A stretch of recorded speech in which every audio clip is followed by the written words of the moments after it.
আসমা বিনতে আবু বকর একটা ভিক্ষুকরে প্রতিদিন ভিক্ষা দেয়। ভিক্ষুক যখন দরজায় দাঁড়ায়, মা মেয়েটা বড় হয়েছে তাই বলে যাও তুমি তাকে ভিক্ষা দাও, দান শিখায়। আসমা ভিক্ষা দেয়, প্রতিদিন একজন ভিক্ষুককে ভিক্ষা দেয়, যার হাতটা একটু বাঁকা, পাটা একটু বাঁকা, মুখটা একটু ভস্কায় আছে। ডাক দিয়া জিজ্ঞেস করে, একদিন হঠাৎ করে আটকা দিছে দরজা, গেট মেট বন্ধ করে বলে, হ্যাঁ ভিক্ষুক কি হয়েছে তোমার বলো, মক্কায় কি আর কোনো বাড়ি পাও না? প্রতিদিন শুধু আবু বকরের দরজায় কেন আসো ভিক্ষা নিতে? আবু বকর ঘর থেকে বের হলেন, আওয়াজ শুই না, ডাক দিয়া কি হয়েছে মেয়ে? কই এই ভিক্ষুকটা প্রতিদিন আমার বাড়িতে আসে, এক সপ্তাহে আসলে হতে হয়, কিন্তু ভিক্ষুকটা প্রতিদিন কেন আসে? আবু বকর ডাক দেয়া বলে, হ্যাঁ ভিক্ষুক, আল্লাহর হস্তে ভিক্ষা করো, প্রতিদিন নাও, অসুবিধা নাই, কিন্তু আমার বাড়িতে প্রতিদিন কেন আসো? আমার মেয়েটা যেহেতু খেয়াল করেছে, অবশ্যই এর ভিতরে কোনো রহস্য আছে। ওই ভিক্ষুক ডাক দেয়া কয়, আবু বকর এর ভিতরে রহস্য যেটা আছে আমি বলবো, কিন্তু আমার নিরাপত্তার গ্যারান্টি দিতে হবে। সুবহানাল্লাহ। ভিক্ষুক আবার নিরাপত্তার গ্যারান্টি চায়। আবু বকর ডাক দিয়া কয়, কি হয়েছে তোমার, কি নিরাপত্তা চাও? কয়, হ্যাঁ আবু বকর আমি বলবো, তবে আমার নিরাপত্তা দিতে হবে। কয় নিরাপত্তা দিলাম, তারপরও বলো। কয় আমি তোমার সামনে বলবো না, আমাকে নিয়ে চলো আল্লাহ রাসূলের কাছে। জোরে করুন সুবহানাল্লাহ। আবু বকর ভিক্ষুককে দইরা আল্লাহর হাবিবের কাছে আইনা দাঁড় করা বলে, ইয়া রাসূলুল্লাহ, ইয়া হাবিবাল্লাহ, প্রতিদিন আমার বাড়িতে ভিক্ষা করতে যায়, এই ভিক্ষুকটার রহস্য জানতে যায়। আল্লাহর হাবিব বলে, তুমি কে, তোমার পরিচয় কি জানায়া দাও। ওই ভিক্ষুক কয়, ইয়া রাসূলুল্লাহ, ইয়া হাবিবাল্লাহ, আমার নিরাপত্তা দেওয়া লাগবে। কয় আমার সামনে আবার তোমার মারবে কি? যাও, তোমার 100% নিরাপত্তা দিলাম। সুবহানাল্লাহ বলে। এবার ভিক্ষুক ডাক দেয়া বলে, ইয়া রাসূলুল্লাহ, ইয়া হাবিবাল্লাহ, আপনি মায়ের গর্ভে ছিলেন, আমার বয়স প্রায় 100-এরও বেশি। সুবহানাল্লাহ বলেন। আমি বৃদ্ধ ভিক্ষুক, ভিক্ষা করে ভাত খাই। আপনার মায়ের গর্ভে আপনি ছিলেন, তখন আল্লাহ একটা ঘটনা ঘটাইছিল। আলম তারা কাইফা ফাআলা রাব্বুকা বিআসহাবিল ফিল। আসহাবে ফিলের বিস্তারিত ঘটনা তাকে শোনাইলেন। আল্লাহর হাবিব বলেন, হ্যাঁ আল্লাহ আমাকে শোনাইছেন। সূরা আলম তারা কাইফা ফাআলা রাব্বুকা বিআসহাবিল ফিল আয়াত আল্লাহ নাজিল করেছেন। সুবহানাল্লাহ বলেন। আল্লাহ তাআলা বুঝাইলেন, আল্লাহ তাআলা আসহাবে ফিল সম্পর্কে আমাকে জানিয়েছেন। ওই লোকটা বলে, আসহাবে ফিলের 10-12টা যে হাতি ছিল, হাতির ড্রাইভার আছে, চালক আছে, এর মধ্যে আমি ছিলাম একজন চালক। নাজ্জাশী বাদশার কাছ থেকে আব্রাহা যখন হস্তি বাহিনী চেয়েছিল, একজন হাতির ড্রাইভার লাগে, সবাই কিন্তু হাতি চালাইতে পারে না। আমিও ছিলাম একটা ড্রাইভার। আমরা যখন মক্কার কাছাকাছি মিনা মুজদালিফায় চলে আসলাম, তখন দেখি আমার হাতিরা আর সামনে যায় না, ডান দিকে যায় বসে যায়। যদি বলে সোজা যা, সে ডাইনে চলে, যদি বলে বামে যা, বামের দিকে চলে যায়। আমার হাতিটা ছিল সবচাইতে বড় হাতি। আমি হাতির মধ্যে বসে যখন হাতিকে বলি সামনে যাও, হাতিকে যখন পিটানি দেই, হাতি উল্টা সুর দ্বারা আমাকে আঘাত করে। তখন আমি বুঝতে পারলাম আমরা সামনে যাচ্ছি, আমাদের সামনে বিপদ আসতে পারে। আব্রাহাকে জিজ্ঞেস করলাম, কি হয়েছে? তখন আব্রাহা বলেছে, আল্লাহর ঘর ভাঙতে যাব। ইয়া রাসূলুল্লাহ, ইয়া হাবিবাল্লাহ, তখন আমি আমার হাতি সহ আমরা পলায়ন করেছিলাম। ওই জায়গায় আমি আহত হয়েছিলাম, আমার হাতটা ধ্বংস হয়েছিল, আমার পাটাও ধ্বংস হয়েছিল। আল্লাহর ঘর যেহেতু আমার ইচ্ছে ছিল না ভাঙ্গার, তাই আল্লাহ আমাকে হেফাজত করেছে। জুরুকুন সুবহানাল্লাহ। এই জন্যই হয়তো আল্লাহ বলেছেন, আলাম তারা কাইফা ফাআলা রাব্বুকা বিআসহাবিল ফিল। আসহাবে ফিলের একজন তো আপনি দেখেছেন। সুবহানাল্লাহ বলে।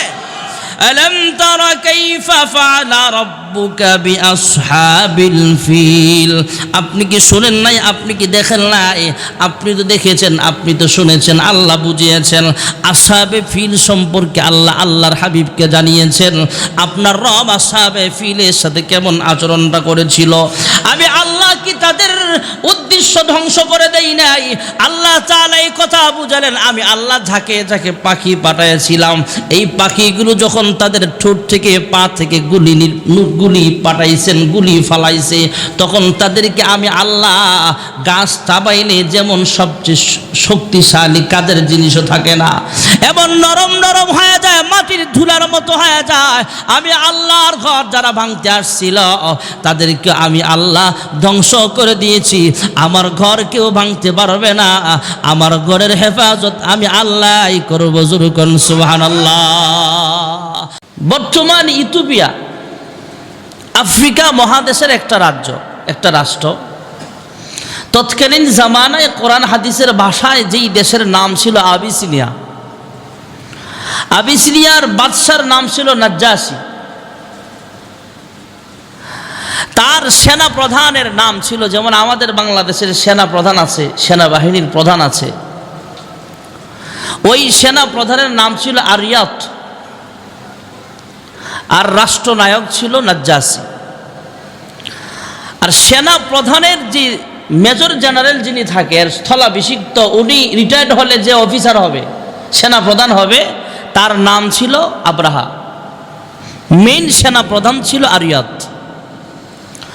বাদশাহ নাজ্জাশী আফ্রিকা মহাদেশের পাশেই ছিল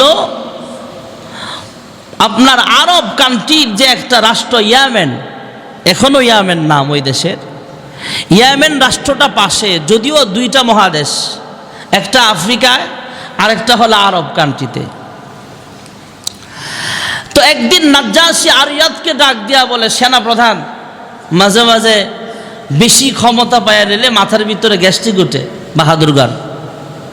তো সরকার বাহাদুর নাজ্জাশী সে একদিন ডাক দিয়া কয়, এই সেনা প্রধান সামনে আসো। কয় কি হয়েছে বলেন?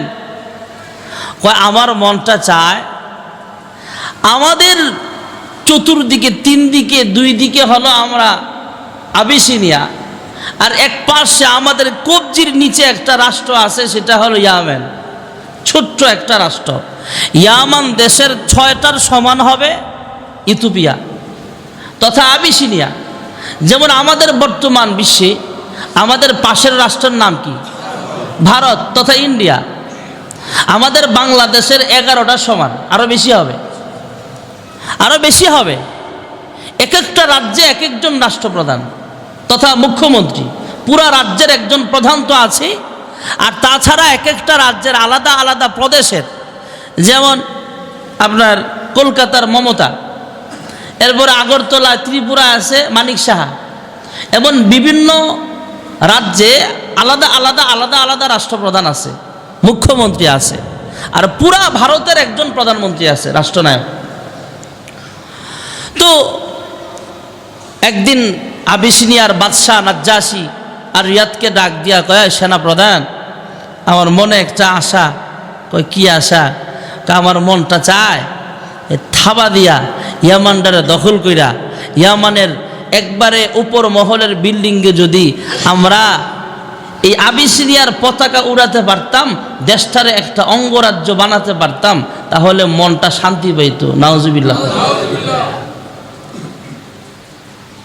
ছোট্ট একটা রাষ্ট্র দখল। এখন যদি মনে করেন ভারত আমাদের তিন দিকে, ভারত যদি মনে করে বাংলাদেশটারে একটা এদের রাজ্য বানায় ফেলবে, তাহলে কি আমরা বাংলাদেশের মুসলমান মেনে নেব নাকি? কখনোই মেনে নেব না। ইসলাম মেনে নেবে না, আমরা মুসলমানও মেনে নেব না, জনগণ হিসাবে আমরা মানতে পারি না। ঠিক না বেঠিক? তো বলতেছে আমরা চাই ইয়ামানটারে দখল করতে। তো সেনাপ্রধান আরিয়াত ডাক দিয়া কয়, তো সামসা কম না। সেনাপ্রধান ডাক দেখে, বাদশাহ আপনার যে ক্ষমতা, আপনি দখল করবেন না তো কি করব? পাম্পটি দিয়া কয়, আমি দখল করার মালিক আমি, তবে দুইটা শর্ত। কয়টা শর্ত? এক নম্বরের শর্ত, ইয়ামান যদি দখল করে ফেলি, আমরা আবিসিনিয়ার সেটার অঙ্গরাজ্য যখন বানাবেন, তখন তো সেই রাজ্যের একটা প্রধান লাগবে, মুখ্যমন্ত্রী লাগবে, আমাকেই সেই রাষ্ট্রের প্রধান বানায় দিবেন। ঠিক আছে, তোমার দরখাস্ত মঞ্জুর, তোমার শর্ত মঞ্জুর করলাম। এমনি কইলে হইব না, কাগজে সই দেন, স্ট্যাম্প করলেন, দলিল করলেন যে ইয়ামান যদি দখল করতে পারে তাহলে আরিয়াতকে রাষ্ট্রনায়ক বানানো হবে। কয় 2 নাম্বার শর্ত। কয় কি? কয় আব্রাহা মেজর জেনারেল আর আমি হইলাম সেনা প্রধান। আমি এখনো রিটায়ার্ড হই না, আরো 2-4 বছর বাকি আছে, কিন্তু হ্যাঁ বাপ চক্কর হুন দেখলে মনে হয় হ্যাঁ সেনা প্রধান। আমার কথা মানতে চায় না। তা কি করতে হবে? আপনি তারা ডাইককে ভালো করে শাসায় দিবেন, আর আমার কথা যাতে মানে, ইয়ামান দখল করতে তাকে লাগবে, আমার কমন যাতে মেনে চলে, কারণ আমি এখনো তো রিটায়ার হই নাই। কয় ঠিক আছে, তোমার দ্বিতীয় শর্ত মঞ্জুর। এবার মেজর জেনারেল আব্রাহারে ডাকলেন নাজ্জাশী। দেখো কিরে, আমি বিশ্বস্ত সূত্রে সংবাদ পাইলাম তুমি নাকি আরিয়াতের কথা মানো না, এখনো রিটায়ার হয় নাই, আরো 2-4 বছর বাকি আছে, এখনই তুমি মানো না? না। এই আব্রাহা ডাক দিয়া কয় বাদশাহ মহাদয়, হইতে পারে, উনি বুড়ো হয়ে গেছে, কয়দিন পরে রিটায়ার হয়ে যাব, আর আমি তো হবু সেনা প্রধান হয়ে যাব সামনে, এই জন্য একটু উল্টাপাল্টা হইতে পারে। কয় সাবধান, সামনে থেকে আর এমন উল্টাপাল্টা করবা না, সেনা প্রধান আরিয়াত যা বলে মেনে চলবা, আমি তারা দায়িত্ব দিছি ইয়ামান দখল করার জন্য, রওনা হয়ে যাও। এবার রওনা হলেন। রওনা হয়া ইয়ামান, অল্প সময়ের ভিতরে ইয়ামানে সেনা ছিল না তখন, শুধু কিছু পুলিশ, কিছু আনসার বাহিনী দিয়া দেশটা চালানো হতো। ছোট্ট একটা রাষ্ট্র, আর বড় রাষ্ট্র ছোট রাষ্ট্রের উপরে জুলুম করতে যায় ইয়ামানটাকে দখল করছে।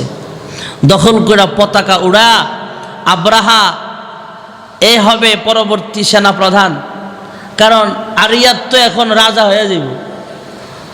আর সেনা প্রধান যেহেতু আরিয়াত এখন রাষ্ট্রের মুখ্যমন্ত্রী হবে, রাজ্যের মুখ্যমন্ত্রী ইয়ামানের, এখন পরবর্তী সেনা প্রধান তো আব্রাহা। 2জন বাদশার কাছে গেছে, নাজ্জাশীর কাছে যায়া আরিয়াত বলতেছে, হ্যাঁ বাদশাহ, আমার সাথে যে ওয়াদা করেছেন ইয়ামান রাজ্যের প্রধান আমাকে বানায়া দিবেন, আপনার ওয়াদা পূরণ করেন।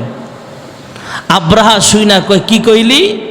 যুদ্ধ করলাম আমি, তুই তো বুড়া, কয়দিন পরে রিটায়ার্ড হয়ে যাবে। আমি তোমার স্থলাভিষিক্ত ঠিক আছে, কিন্তু যুদ্ধের মূল কার্যক্রমটা করলাম আমি, আর তুমি ওই বা রাষ্ট্রের মুখ্যমন্ত্রী হতেই পারে না। 2জন লাগছে ঝগড়া। নাজ্জাশী ডাক দিয়া কয় ভেজাল তো করে লইয়া। নাজ্জাশী তো খুব চালাক, এত বড় রাষ্ট্রের প্রধান, সে ডাক দিয়া কয় দাঁড়া, তোদের ভিতরে 2জন একজনের সাথে কুস্তি লাগবে, শক্তি পরীক্ষা হবে, যে যাকে হারাইতে পারবে, যে জিততে পারবা, যে বিজয় হবা, সে হবা ইয়ামানের মুখ্যমন্ত্রী।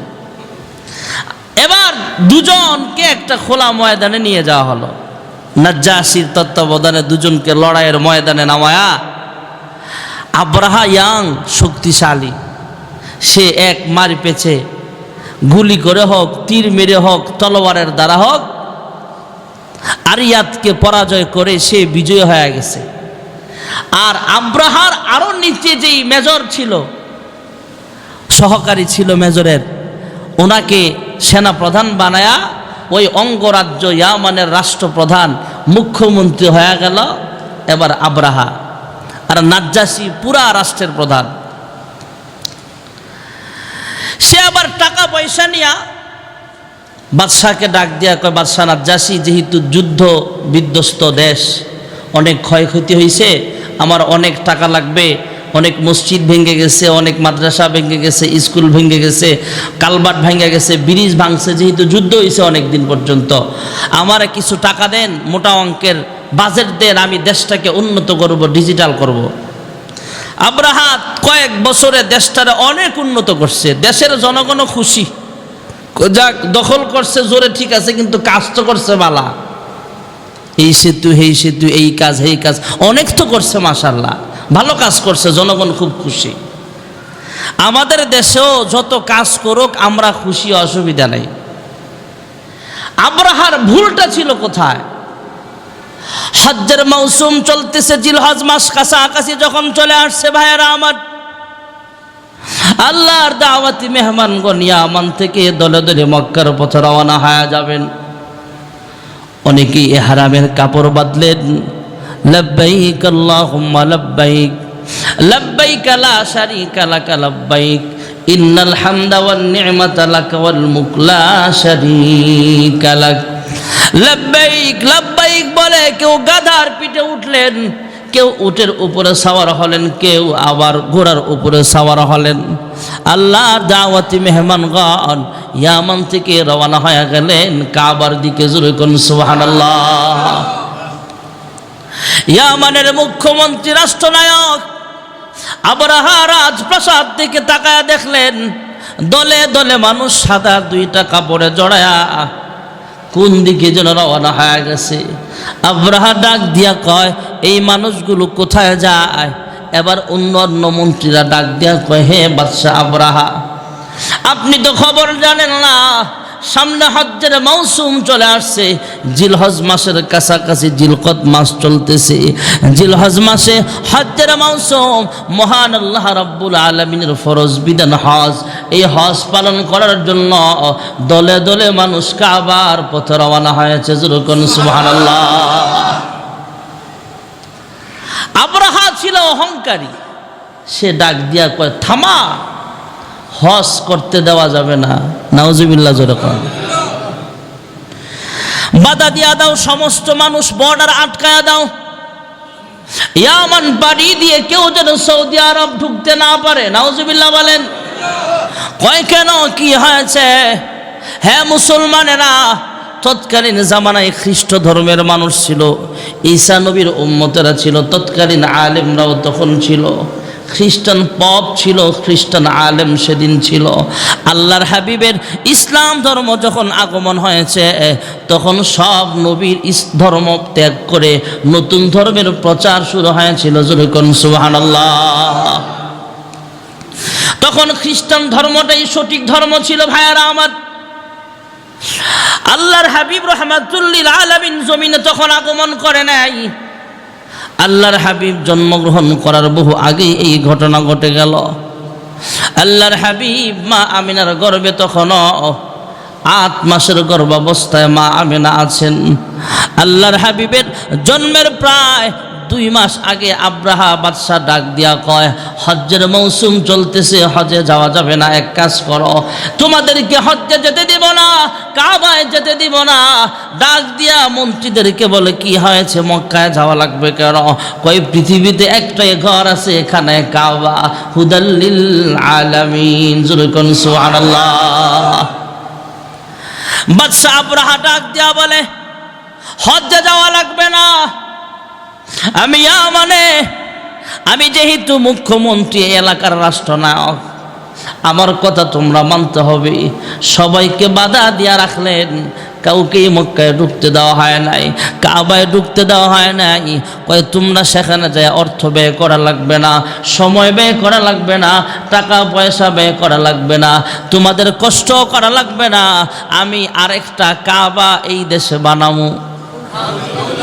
নাউজুবিল্লাহ। যেরকম মনে করছে আমি আরেকটা কাবা বানাবো, এটা ইউনিট 2 থাকবে, কাবা 2, দ্বিতীয় কাবা। নাউজুবিল্লাহ। যেরকম এই কাবা তোমরা মক্কা যাওয়া লাগবে না, এখানেই তাওয়াফ করবা। নাউজুবিল্লাহ। যেরকম কাবা তো একটাই আছে। আল্লাহর কাবা, আল্লাহর অফিস হলো 3টা। যেরকম কয়টা? একটা হলো আরশ আজিম, দ্বিতীয় অফিস হলো আসমানের উপরে বাইতুল মামুর, আর বাইতুল মামুরের বরাবর বাইতুল্লাহ খানায় কাবা হলো আল্লাহর অফিস। সুবহানাল্লাহ। হুদাল্লিল আলামিন, যেখানে দৈনিক 120টা রহমত নাজিল হয়। কয়টা রহমত নাজিল হয়? 120টা রহমত নাজিল হয়। আর আব্রাহা ডাক দিয়া কয়, আর কাবায় যাওয়া লাগবে না, এখানে কাবা, দ্বিতীয় কাবা বানাইতেছি, কয়েক মাস সময় দাও আমাকে। 6 মাস সময় নিয়ে দ্বিতীয় কাবা বানালেন। বানায়া, লম্বা চূড়া কথা বানায়া সুন্দর করে আর লোক পাঠালেন মক্কায়। মক্কায় যায় দেখলেন কিভাবে কাবা বানানো হয়েছে। সব বানায়া সেই অনুকরণে আরেকটা কাবা ইয়ামানে বানাইছে আব্রাহা। বানায় সেইরা কয়, তোমরা এটা তাওয়াফ করো, মক্কায় আর যাওয়া লাগবে না। নাউজুবিল্লাহ। কর এবার উদ্বোধন করার জন্য রাষ্ট্রের প্রধানরে রাখছে নাজ্জাশী, যে আগামীকাল আপনি আসেন, উদ্বোধন করা হবে। এরপরে জনসাধারণের জন্য উন্মুক্ত করে দেওয়া হবে কাবা ঘরটা। এই কথা বলে চিঠি লিখলেন। তখন তো আর মোবাইলের যুগ ছিল না। বাদশাহ নাজ্জাশী রওনা হবেন, সৈন্য সামর্থ্য নিয়ে রেডি। ওই রাত্রে যে পরের দিন সকালবেলা কাবা ঘর, কাবা দ্বিতীয়টা উদ্বোধন করতে যাবে, তাদের বানানো কাবা, আগের দিন রাত্রেবেলায় মক্কা থেকে 9 জন যুবক ইয়ামানে ঢুকছে ব্যবসার উদ্দেশ্যে। সুবহানাল্লাহ। মক্কার 9 জন যুবক ইয়ামানে ঢুইকা যুবকদেরকে ডাক দেয়া বলে, হ্যাঁ যুবকেরা, অন্যান্য সময় তোমাদের দেশে যখন ব্যবসা করতে আসি তখন এমন উন্নত দেখি না, কিন্তু অনেক উন্নত রাষ্ট্র দেখা যায়, লাইট দিয়ে সুসজ্জিত দেখা যায়, এদিক দিয়ে ফ্লাইওভার, এদিক দিয়ে ফ্লাইওভার, এদিক দিয়ে লাইট, এদিক দিয়ে উঁচা উঁচা বিল্ডিং, এদিক দিয়ে রেল লাইন, এদিক দিয়ে অনেক উন্নত দেখা যায়। কিন্তু আজকে রাত্রটা মনে হয় বিশেষ কোনো রাত্র। আগামীকাল তোমার দেশে কোনো অনুষ্ঠান আছে কিনা, কোনো দিবস টিবস আছে কিনা? ওই এলাকার নওজোয়ান যুবকেরা চোখের পানি ফেলে কান্দে আর ডাক দেয়া বলে, তোমাদের বাড়ি কোথায়? কয় আমাদের বাড়ি হলো মক্কায়, আমরা মক্কা থেকে 9 জন যুবক ব্যবসার জন্য আইছি। যুরুকুন সুবহানাল্লাহ। ইয়ামান দেশের যুবকেরা ডাক দিয়া কয়, হে মক্কার যুবকেরা শোনো, হে মক্কার ব্যবসায়ী, তোমরা যেই দেশ থেকে আসছো, আমাদের দেশটা হলো ইয়ামান, আমাদের পাশের রাষ্ট্র হলো আবিসিনিয়ার বাদশাহ। সে আমাদের দেশটা যুদ্ধ করে জয় করে এই দেশটাকে দখল করেছে। এরপরে আব্রাহা বাদশাহ কয়েক বৎসরে আমাদের দেশটা অনেক উন্নত করেছে, ব্রিজ বানাইছে, কালভার্ট বানাইছে, ফ্লাইওভার বানাইছে, অনেক উন্নত করেছে দেশ। অনেক উন্নত হলে কি হবে? সে মুসলমানদের কলিজায় আঘাত দিয়েছে। তোমাদের দেশে যে আসল কাবা আছে, আমাদের দেশের হাজী সাহেবরা হজ করতে রওনা হয়েছিল, সে সেনাবাহিনী দিয়া, পুলিশ বাহিনী দিয়া হাজী সাহেবদের ইহরামের কাপড়গুলো টান টান করে ছিঁড়ে ফেলেছে। তারা হাসটা করে হাজী সাহেবদেরকে বাধা দেয়, বাধা দিয়া বলে, তোমাদের জন্য আমরা নতুন একটা কাবা বানাতে চাই। সে একটা কাবা বানালেন, এবার আমাদেরকে সেখানে যেতে দেয় না, মক্কায় যেতে দেয় না। সে এমন না ফরমান, যদিও দেশটা অনেক উন্নত হয়েছে, কিন্তু হাজী সাহেবদের উপর আঘাত করেছে, আবার একটা কাবা বানিয়েছে। আগামীকাল সকালবেলা বাদশাহ নাজ্জাশী আইসা এই ঘরটাকে উদ্বোধন করবে। 9 যুবক ডাক দেয়া বলে, এত বড় কলিজা, আল্লাহর ঘর তো একটাই হবে, খানায় কাবা। খানায় কাবা দ্বিতীয়টা হতে পারে না। ব্যাগের ভিতরে যত টাকা পয়সা ছিল, ব্যবসায়িক মাল সামানা ছিল, সবগুলো নিক্ষেপ করে 9 জন যুবক ডাক দিয়া কয়, 9 জন ব্যবসায়ী ডাক দিয়া কয়, তোমরা থামো, আর বলতে হবে না, আমাদের কাবা হবে একটা, মুসলমানের কাবা হবে একটা, দ্বিতীয় কাবা হতে পারে না। আজকে রাত্রে আমরা ওয়াদা করলাম, আমাদের ব্যবসার কোনো দরকার নাই, টাকা পয়সার কোনো দরকার নাই, আমরা আল্লাহওয়ালা ইমানদার, আমরা ঈসা নবীর উম্মত, আমরা তাওরাত ইনজিল জবুরে আমরা পড়েছি, আল্লাহর কাবা একটাই হবে, দ্বিতীয় কাবা উদ্বোধন করতে আমরা দিব না। যুরকুন সুবহানাল্লাহ।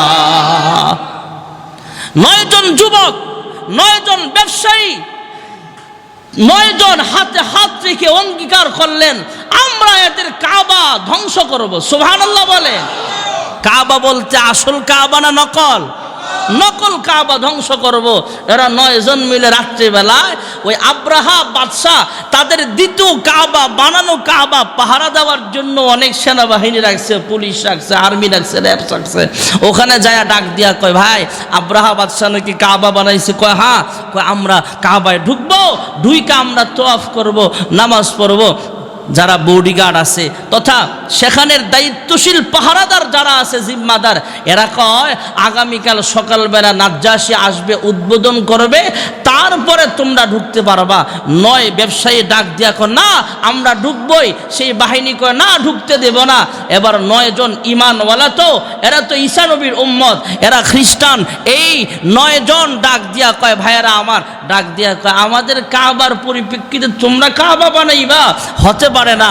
যত পাহারাদার ছিল সব বিড়ে রশি দিয়ে ফিসে বাইন্দা এক সাইডে কয়েদ করছে। সুবহানাল্লাহ।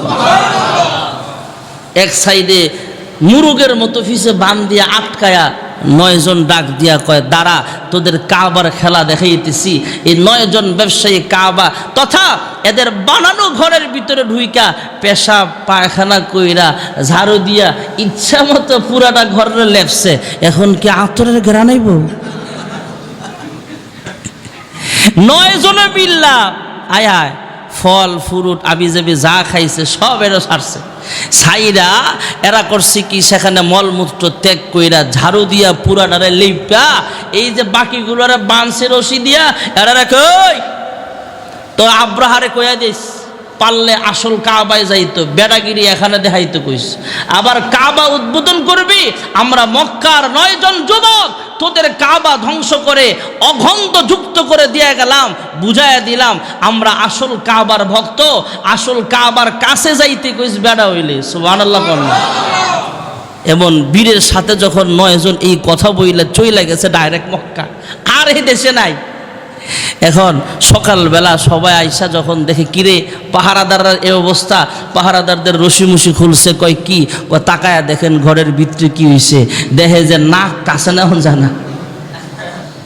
নাজ্জাশী যখন ঘোড়ার উপরে সাওয়ার হবে, কাবা টু দ্বিতীয় কাবা উদ্বোধন করার জন্য রওনা হবে।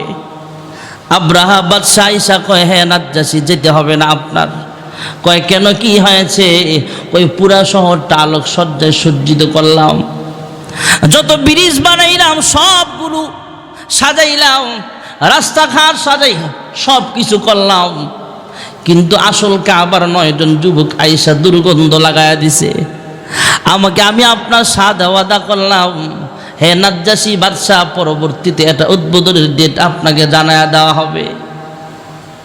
এমন উদ্বোধন তো আমাদের সমাজে হয়, 1 বছর না আসতে পারলে আর 1 বছর হইল নাজ্জাশীরা আনে, এমন আছে না নাই? নাজ্জাশী বাদশাহ উদ্বোধন এই বছর করা লাগবে না, যতক্ষণ আসল কাবাকে অপদস্থ করতে না পারবো ততক্ষণ এই দ্বিতীয় কাবা উদ্বোধন হবে না। জোরে কর নাউজুবিল্লাহ। কয় কি হয়েছে? কয় আসল মক্কার 9 জন যুবক আইসা মলমূত্র ত্যাগ কইরা পুরাটারে ঝাড়ু দিয়া দুর্গন্ধ বানায়া দিছে। হ্যাঁ নাজ্জাশী, এত এখন মেজর জেনারেল তো আরেকজন, সে তো মেজর ছিল, সে তো সেনা প্রধান, আর ইয়াতকে মাইরা তো সেই সেনা প্রধান, এরপরে না দ্বিতীয়টারে বানাইছে। এখন আবার মুখ্যমন্ত্রী, তার পাওয়ার অন্যরকম, নিজেও সেনা, নিজেও যোদ্ধা, তার রাগ গোসায় সে ডাক দিয়া বলে, হে নাজ্জাশী বাদশাহ, আমার 10-12টা বড় বড় হাতি দেন আর 12,000 সৈনিক দেন, আসল কাবাকে ধ্বংস কইরা তারপরে আমাদের দ্বিতীয় কাবা উদ্বোধন করব। নাউজুবিল্লাহ। আসল কাবার মালিক কে? এবার আব্রাহা নাজ্জাশী বাদশাহ থেকে 12,000 সৈনিক নিলেন। 12,000 সৈনিক, সেনাবাহিনী, র্যাব, আর্মি, বিডিআর বিভিন্ন থেকে 12,000 সৈনিক নেওয়া হলো। এবার 12টা ঘোড়া, 12টা উট তথা 12টা হাতি সামনে নিয়ে গেলেন, অথবা 10টা হাতি নিলেন। 10 থেকে 12টা হাতি নিয়ে রওনা হলেন। আর আমার দেশের মানুষদেরকে ডাক দিয়া কয়, হ্যাঁ আমার দেশের নাগরিক, আমাদের আব্রাহা সরকার কি না করেছে? এই দেশের জন্য ব্রিজ করেছে, কালভার্ট করেছে, ট্রেন করেছে, বাস করেছে, লঞ্চ বানাইছে, জাহাজ বানাইছে, কি না করছে? সবাই হাততালি দিয়া কয়, হ্যাঁ আব্রাহা এই দেশের অনেক উন্নত করেছে, অনেক উন্নত রাষ্ট্র। এবার আব্রাহা যখন কয়, এই তোমাদের জন্য কাবা বানাইলাম, কত উন্নত করলাম দেশ, কত উন্নত করলাম তোমাদের এই দেশটাকে, এত উন্নত দেশের কাবাটারে মক্কার মানুষ আইসা দুর্গন্ধ বানায়া দিল, আসল কাবাকে ধ্বংস করব, এর প্রতিশোধ নেওয়ার জন্য আমরা রওনা হলাম, তোমরা কি আইবা লগে লাও। এদের কথাটা শুনতে গেলে খারাপ না বালা? ভালো কথা, দেশের উন্নত করছে, এই করছে, সেই করছে, কত কিছু করলাম, তোমাকে এই জাতির জন্য কাবা বানায় দিলাম, কত উন্নত রাষ্ট্র করলাম। জনগণ ডাক দিয়া কয়, হে বাদশাহ আব্রাহা, বহুত করছো, দেশের কালভার্ট বানাইছো, ব্রিজ ব্রিজ বানাইছো, এই করছো, সেই করছো, ঠিক আছে, কিন্তু আল্লাহর ঘর তুমি ভাগ কইরা মুসলমানের কলিজায় আঘাত দিয়েছ। যত উন্নতই করো, মুসলমানের কলিজায় আঘাত দিবা, তোমার জন্য ইয়ামানের মানুষ জুতা আর ঝাড়ু রেডি রাখছে। ঠিক না বে ঠিক জোরে? এত উন্নত কইরা কি হবে? ইসলামের গায়ে কলিজায় আঘাত দিয়া, মুসলমানের কলিজায় আঘাত দিয়া এমন উন্নত ইয়ামানের মানুষ আমরা চাই না। আব্রাহা সেদিন 12,000 সৈনিক নিয়া 10টা বা 12টা হাতি নিয়া রওনা হলেন, আল্লাহর ঘর ভাঙবে। আর সেখানের যুবকরা, খ্রিস্টান যুবকরা, ঈসা নবীর উম্মতেরা ডাক দিয়া কয়, হে বাদশা আব্রাহা, আল্লাহর ঘর তো একটাই হবে, তোমরা যদি আল্লাহর ঘর ভাঙতে যাও, আমরা যুবকরা শুয়ে গেলাম, আমাদের লাশের উপর দিয়ে যেতে হবে। সুবহানাল্লাহ। যুবকরা দাঁড়ায় গেছে সামনে, এই হাতি দিয়া পাড়ায়া শত শত যুবককে শহীদ করা হয়েছে। তৎকালীন জামানায় খ্রিস্টান যে পোপ ছিল, খ্রিস্টানদের বড় আলেম ছিল, ওই ইয়ামান দেশের সবচেয়ে বড় আলেম ডাক দিয়া কয়, এ যুবকেরা উঠো, আর একজনও শহীদ হতে হবে না। এই আব্রাহা যদি আল্লাহর ঘর ভাঙতে যায়, যাক, এর তার কাছে মুসলমান শহীদদের কোনো মূল্য নাই। কিয়ামত পর্যন্ত একদল আব্রাহা বাদশা এখনো জিন্দা আছে, যাদের কাছে মুসলমানের রক্তের কোনো দাম নাই। ঠিক না বেঠিক করে বলেন? আব্রাহার কাছে কোনো দাম নাই মুসলমানের রক্তের।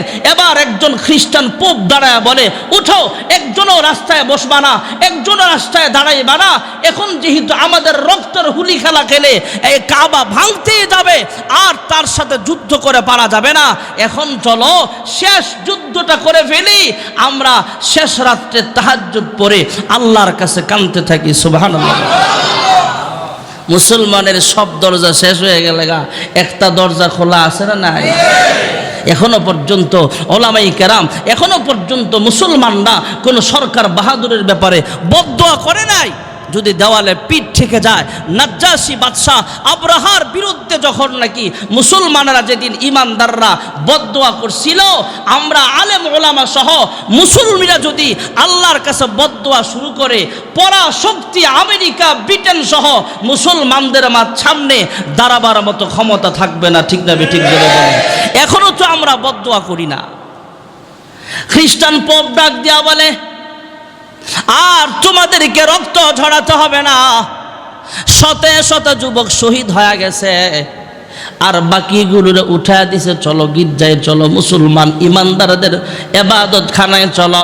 এবাদত খানায় যায় সবাই আল্লাহর কাছে কাঁদতেছে, হে পরওয়ারদিগার আলম, ওগো আল্লাহ, আমাদের রক্তের উপর দিয়ে হাতি চালায় এসে গিয়েছে, আমাদের শতে শত হাজার হাজার মানুষ শাহাদাত বরণ করেছে। আয় আল্লাহ, আমাদের ক্ষমতা নাই, আমাদের দেওয়ালে পিঠ থেকে গেছে, এরপরও বাদশা আব্রাহা রওনা হয়েছে তোমার ঘর ভাঙার জন্য। আয় আল্লাহ, এখান থেকে অনেক দূর মক্কায়, আমরা যেতে পারছি না, যুদ্ধে অংশগ্রহণ করতে পারছি না, আব্রাহার বিরুদ্ধে যুদ্ধ করেও পারতেছি না, তার শক্তি বেশি, সাহস বেশি, সৈনিক বেশি। আয় আল্লাহ, তোমার ঘরের হেফাজত তুমি কইরো। কাঁদতে কাঁদতে ভোগ বাসা দেয়, ইখলাসের সাথে যখন আল্লাহর কাছে দোয়া করছে, মহান আল্লাহ তাআলা ইলহাম জারি করে দিলেন। সবচেয়ে বড় আলেম যিনি, ওনার কাছে আল্লাহ তাআলা গাইবে আওয়াজ দিয়া জানায়া দিলেন, আর কাঁদতে হবে না, তোমাদের দোয়া আমি আল্লাহ কবুল করে নিলাম। বাদশা আব্রাহা আমার ঘর ভাঙবে তো দূরের কথা, আমার ঘরের কাছেও যেতে পারবে না। জোরে কোন সুবহানাল্লাহ। আর কান্দো না, তোমাদের দোয়া আমি আল্লাহ কবুল করলাম। আমার ঘরের নিরাপদ দূরে থাকতেই আমি আল্লাহ তাদেরকে ধূলিসাৎ করব। সুবহানাল্লাহ বলেন। সে আল্লাহ এখনো আছে না নাই?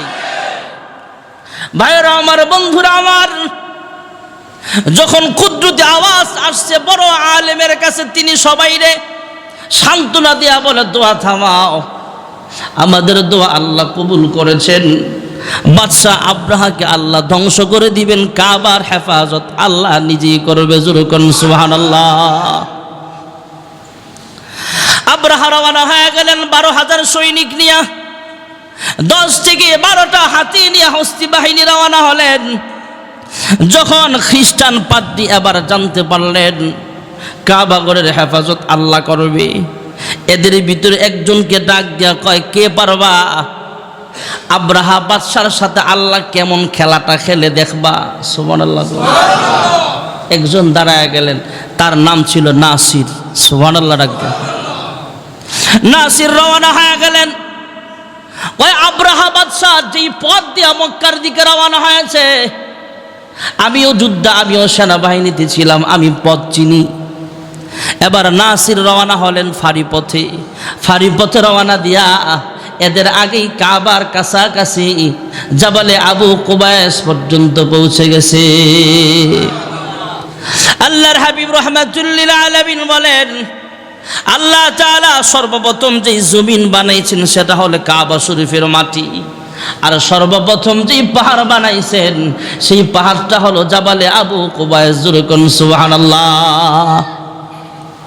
হে নাসির, সবার পক্ষ থেকে আব্রাহা বাদশার সাথে আল্লাহ কেমন খেলাটা খেলে, আল্লাহ কিভাবে তাদেরকে ধ্বংস করে সেটা দেখার জন্য পাহাড়ের উপরে রওনা হলেন। পাহাড়ের উপরে বসে আছেন। আল্লাহ যেই মাঠে তাদেরকে ধ্বংস করবেন সেই কথাটাও আল্লাহ তাদেরকে জানাইয়াছিলেন।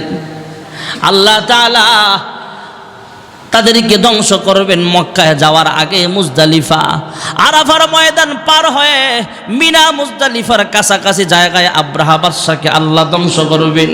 এই কথাটাও খ্রিস্টান পাদ্রীকে আল্লাহ জানিয়ে দিয়েছিলেন। নাসিরকে বলে, যাও মক্কার পাশে যে উঁচা পাহাড় আছে জাবালে আবু কুবায়স, সেখানে অবস্থান করে দেখবা, ক্যামেরা দিয়া দেখবা। তৎকালীন জামানায় যেইভাবে সিস্টেম ছিল সেইভাবে দেখা তোমরা আল্লাহ তাআলা তাদেরকে কেমনে ধ্বংস করে। জুরকুন সুবহানাল্লাহ। এদিক দিয়ে হস্তি বাহিনী রওনা হলো। হস্তি বাহিনী মিনা মুজদালিফার কাছাকাছি যাওয়ার আগেই ওই সেনা প্রধান তথা নাসির পাহাড়ের উপরে বসে অপেক্ষা করতেছেন কয়েকদিন যাবত। এবার 3 দিন 4 দিন পর্যন্ত আব্রাহা বাদশা কাবায় ঢুকতে পারে না। মানুষদেরকে জিজ্ঞেস করে কাবা কোন দিকে, কয় এদিকে। এরা ওই দিকে যায়, তাকায় দেখে পাহাড় দেখা যায়, যেখানে রাস্তা দেখা যায় সেদিক দিয়ে ঢুকে, তখন পাহাড়ের সাথে ধাক্কা খায়। সুবহানাল্লাহ।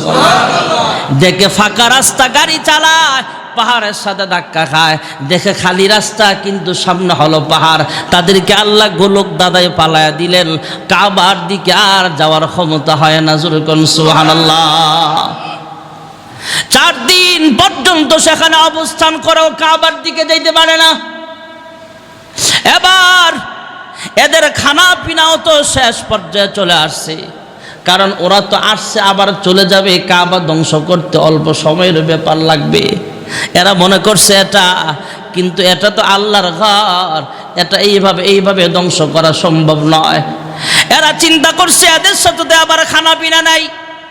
দেখে ছাগলের রাখালরা ছাগল ভেড়া বকরি ভেড়াগুলো যখন দুম্বাগুলো ছড়ায় দিছে, এর থেকে কিছু দুম্বা চুরি করলেন, কিছু ছাগল চুরি কইরা তাদের ক্যাম্পের ভিতরে নিয়ে আসলে ছাগলের রাখালেরা, দুম্বার রাখালেরা ক্যাম্পের ভিতরে ঢুইকা কয়, তোমরা কোত্থেকে আসছো, তোমাদের বাড়ি কোথায়?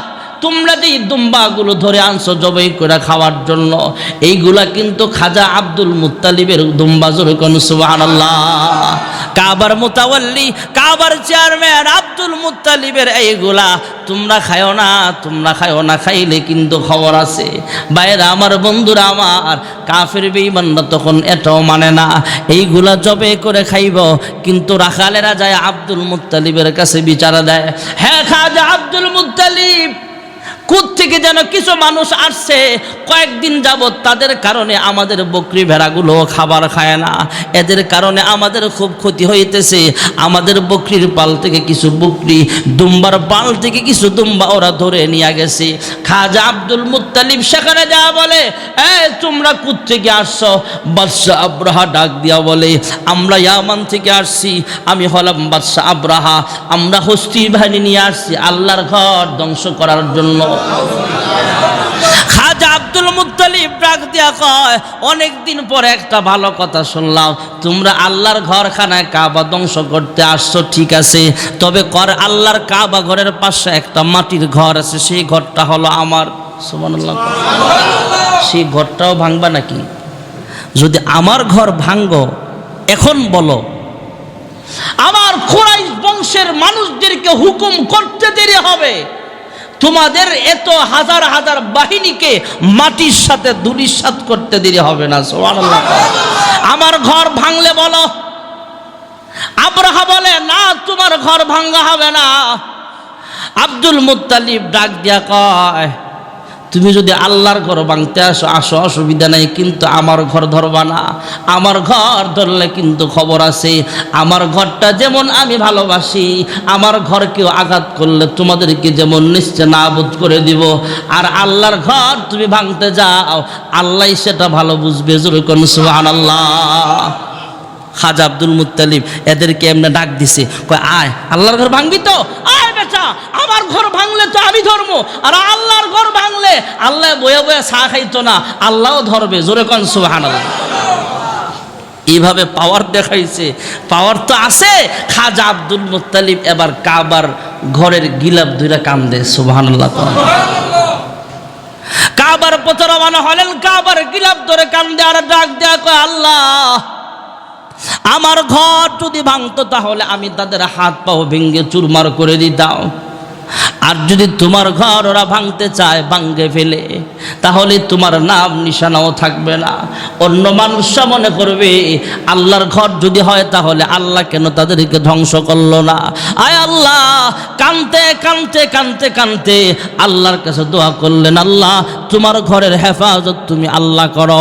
আল্লাহ কুদরতি আওয়াজ দিয়া জানায় দিলেন, খাজা আব্দুল মুত্তালিব আর ভয় পাও না, মন খারাপ করিও না, আমার ঘরের হেফাজত আমি আল্লাহ করব, আসহাবে ফিলকে আমি আল্লাহ ধ্বংস করে দিব। জোরে কোন সুবহানাল্লাহ। আওয়াজটা পাইয়া এও পাহাড়ে উঠছে, পাহাড়ে উঠছে, একটা গুহা দিয়ে উঠা দেখে, এ উঠতে যায় আরেকজনের মাথার লাগে বাড়ি খেয়েছে। এই তুমি কে? পাহাড়ের উপরে একজন আসেনি, মনে আছে আপনাকে? ওই নাসির এর লোকে মাথা ঠুসকায়া খাজা আব্দুল মুত্তালিব কয়, তুমি কেডা? নাসির কয়, আপনি কে? কয়, আমি কাবার মুতাওয়াল্লি খাজা আব্দুল মুত্তালিব। সুবহানাল্লাহ। কয়, তুমি কে? কয়, আমি হলাম কাবা ধ্বংস করার জন্য যে আব্রাহা আসছে সেই দেশের মানুষ। আমি আসছিলাম আমার দেশের মুসলমানের পক্ষ থেকে দেখার জন্য আল্লাহ কি ব্যবহারটা তাদের সাথে করে। খাজা আব্দুল মুত্তালিব কয়, লম্বা চূড়া কথা সংক্ষিপ্ত আকারে বলি ভাইয়েরা আমার, খাজা আব্দুল মুত্তালিব বলে, তোমার কি ধারণা? কয়, আমি একটু আগে দেখলাম ঝাঁকে ঝাঁকে কিছু পাখি আল্লাহর ঘরের চতুর্পাশে দুইটা চক্কর মারছে। সুবহানাল্লাহ।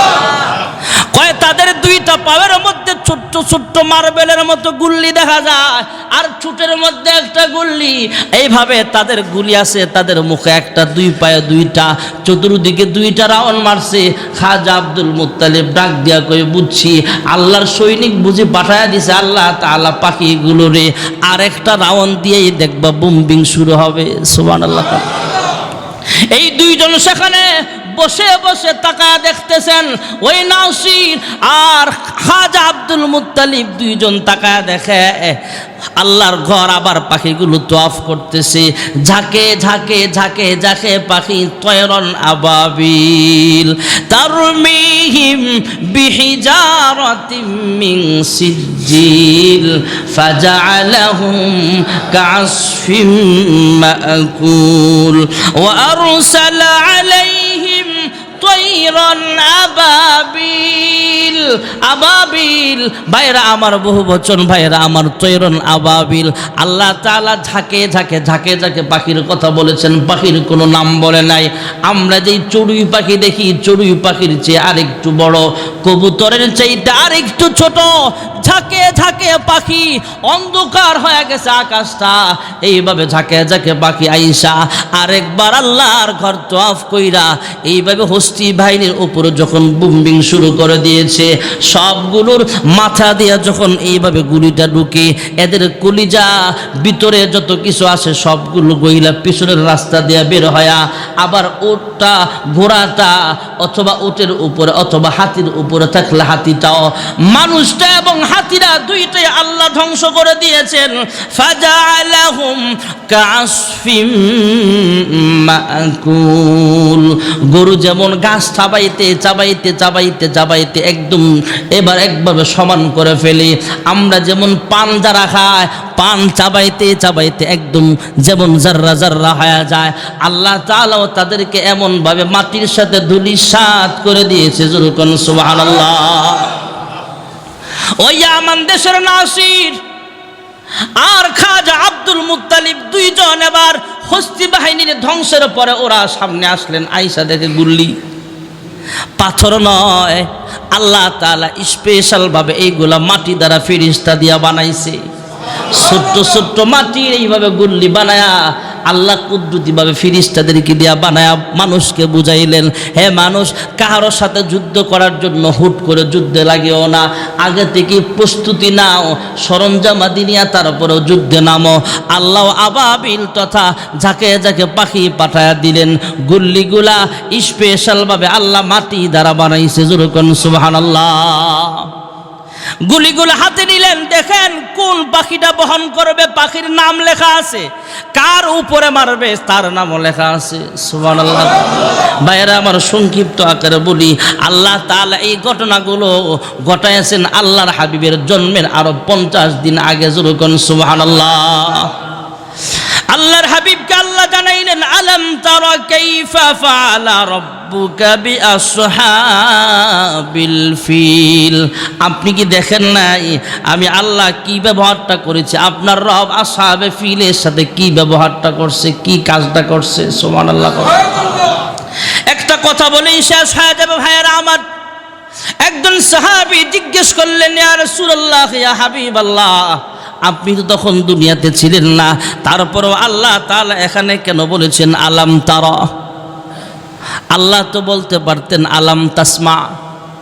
আলাম তারার ব্যাখ্যা মুফাসসিরিন হযরতগণ লিখেন আলাম তাসমা, আলাম তাআলাম, আপনি কি জানেন না, আপনি কি শুনেন নাই? কিন্তু আল্লাহ ব্যবহার করেছেন আলাম তারা, অর্থ আপনি কি দেখেন নাই, আপনি কি জানেন না। এর অর্থগুলো অনেক লিখেছেন। আল্লাহর হাবিব সাহাবাই কেরামদের এই প্রশ্নের জবাব হলেও সাহাবী বুঝেছি, আল্লাহ দেখানোর কথা বলে এই কথা আমারে বুঝিয়েছেন। আল্লাহর হাবিবের একজন কাছের সাহাবী হযরত আবু বকর সিদ্দিক রাদিয়াল্লাহু তাআলা আনহু। আবু বকর সিদ্দিকের একজন মেয়ে তো আম্মা জান আয়েশা, আর একজন আয়েশার বড় 10 বছরের বড়, যার নাম ছিল আসমা রাদিয়াল্লাহু আনহা। যুরকুন সুবহানাল্লাহ। হযরত জুবায়ের রাদিয়াল্লাহু আনহুর কাছে বিবাহ দেওয়া হয়েছিল। আসমা বিনতে আবু বকর একটা ভিক্ষুকরে প্রতিদিন ভিক্ষা দেয়। ভিক্ষুক যখন দরজায় দাঁড়ায়, মা মেয়েটা বড় হয়েছে তাই বলে যাও তুমি তাকে ভিক্ষা দাও, দান শিখায়। আসমা ভিক্ষা দেয়, প্রতিদিন একজন ভিক্ষুককে ভিক্ষা দেয়, যার হাতটা একটু বাঁকা, পাটা একটু বাঁকা, মুখটা একটু ভস্কায় আছে। ডাক দিয়া জিজ্ঞেস করে, একদিন হঠাৎ করে আটকে হাত দিছে, দরজা গেট মেট বন্ধ করে বলে, হ্যাঁ ভিক্ষুক, কি হয়েছে তোমার বলো, মক্কায় কি আর কোনো বাড়ি পাও না? প্রতিদিন শুধু আবু বকরের দরজায় কেন আসো ভিক্ষা নিতে? আবু বকর ঘর থেকে বের হলেন, আওয়াজ শুই না, ডাক দিয়া কয়, কি হয়েছে মেয়ে? কই এই ভিক্ষুকটা প্রতিদিন আমার বাড়িতে আসে, এক সপ্তাহে আসলে হতে হয়, কিন্তু ভিক্ষুকটা প্রতিদিন কেন আসে? আবু বকর ডাক দেয়া বলে, হ্যাঁ ভিক্ষুক, আল্লাহর হস্তে ভিক্ষা করো, প্রতিদিন নাও, অসুবিধা নাই, কিন্তু আমার বাড়িতে প্রতিদিন কেন আসো? আমার মেয়েটা যেহেতু খেয়াল করেছে, অবশ্যই এর ভিতরে কোনো রহস্য আছে। ওই ভিক্ষুক ডাক দেয়া কয়, আবু বকর, এর ভিতরে রহস্য যেটা আছে আমি বলবো, কিন্তু আমার নিরাপত্তার গ্যারান্টি দিতে হবে। সুবহানাল্লাহ। ভিক্ষুক আবার নিরাপত্তার গ্যারান্টি চায়। আবু বকর ডাক দিয়া কয়, কি হয়েছে তোমার, কি নিরাপত্তা চাও? কয়, হ্যাঁ আবু বকর, আমি বলবো, তবে আমার নিরাপত্তা দিতে হবে। কয়, নিরাপত্তা দিলাম, তারপরও বলো। কয়, আমি তোমার সামনে বলবো না, আমাকে নিয়ে চলো আল্লাহ রাসূলের কাছে। যুরকুন সুবহানাল্লাহ। আবু বকর ভিক্ষুককে দইরা আল্লাহর হাবিবের কাছে আইনা দাঁড় করা বলে, ইয়া রাসূলুল্লাহ, ইয়া হাবিবাল্লাহ, প্রতিদিন আমার বাড়িতে ভিক্ষা করতে যায়, এই ভিক্ষুকটার রহস্য জানতে চায়।